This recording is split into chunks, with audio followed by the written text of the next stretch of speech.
Hello, my name is Cohen. Hi, I'm Claire. And welcome to our house.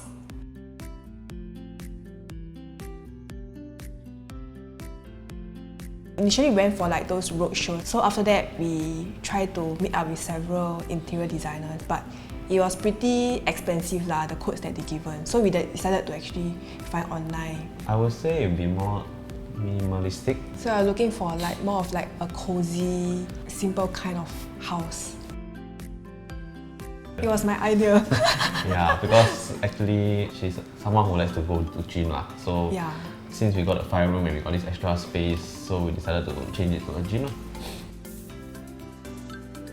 I think Anson from Interior Times, he's quite responsible and he actually was quite patient as well lah. So we actually had a lot of our wants and he had his own ideas. So we actually mix and match to actually come out to whatever we have now. And he was also very good in the sense that whenever the contractors actually came down to do some works here, he'll always be here to actually supervise and actually update us on the progress of our house lah.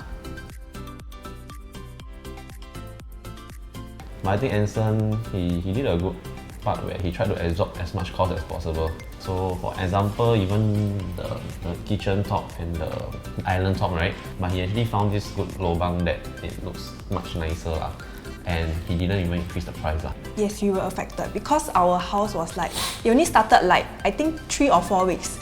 Then after that, the circuit breaker actually came. Yeah, so our house was like, it stopped until August when the renovation actually resumed, right? Anson actually took the effort to actually meet us again to actually go through what are the things that will actually proceed lah. So actually ask for our confirmation before he actually proceed with the renovation.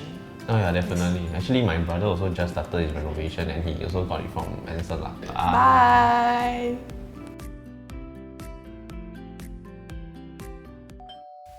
Renopedia, the most engaging online renovation media.